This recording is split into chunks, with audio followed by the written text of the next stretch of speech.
കോതമംഗലം കുട്ടമ്പുഴക്കാട്ടിലകപ്പെട്ട സ്ത്രീകളെ കണ്ടെത്തി. 3 പേരും എത്തിപ്പെട്ടത് ഉൾവനത്തിൽ 6 കിലോമീറ്റർ അകലെ. കണ്ടെത്തിയത് വനപാലകരും നാട്ടുകാരും.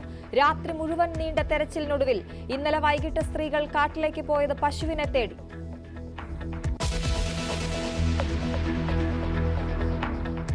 മഹാരാഷ്ട്ര മുഖ്യമന്ത്രിയെ മറ്റന്നാൾ പ്രഖ്യാപിക്കും. ഫട്നാവിസിനെ പ്രഖ്യാപിക്കാൻ എൻഡിഎയും നിയമസഭാ കക്ഷിയും യോഗം ചേരും. അമിത്ഷായുടെ സാന്നിധ്യത്തിൽ വകുപ്പുകളിൽ ധാരണയായി. ഷിൻഡെ പക്ഷത്തിന് കേന്ദ്രമന്ത്രിസഭയിൽ ക്യാബിനറ്റ് പദവി നൽകിയേക്കും.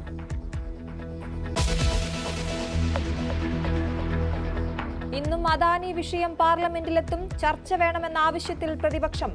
സംഭാൽ മണിപ്പൂർ വിഷയങ്ങളിലും ചർച്ച ആവശ്യപ്പെട്ട് നോട്ടീസ്.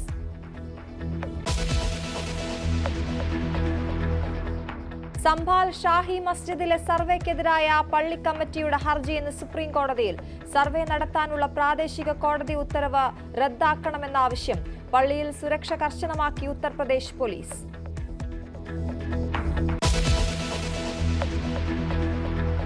തൃപ്പൂണിത്തുറ ക്ഷേത്രത്തിലെ ആന എഴുന്നള്ളത്തിൽ ഹൈക്കോടതി ഇന്ന് വിധി പറയും. ക്ഷേത്ര ഭാരവാഹികളുടെ ഹർജിയിലെ ആവശ്യം ഉത്സവത്തിന് 15 ആനകളെ എഴുന്നള്ളിക്കാനുള്ള അനുമതി.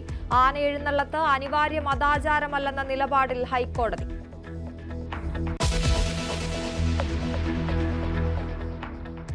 പെരിന്തൽമണ്ണ സ്വർണ്ണക്കൊള്ളയിൽ പിടിയിലായത് ബാലഭാസ്കറിന്റെ ഡ്രൈവറായിരുന്ന അർജുൻ. വീണ്ടും ചർച്ചയായി അപകടത്തിലെ ദുരൂഹത. 10 മണിക്ക് ബാലഭാസ്കറിന്റെ അച്ഛൻ മാധ്യമങ്ങളെ കാണും.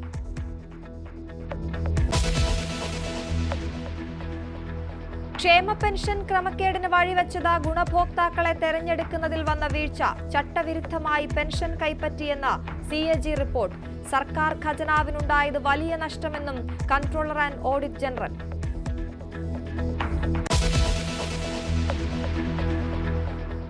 അസാധാരണ വൈകല്യത്തോടെ കുട്ടി ജനിച്ച ആലപ്പുഴ മാതൃശിശു ആശുപത്രിയെക്കുറിച്ച് നേരത്തെയും പരാതികൾ.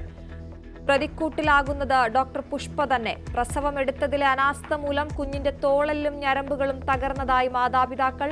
പരാതി ആശുപത്രി അധികാരികൾ കണ്ടില്ലെന്ന് നടിച്ചു.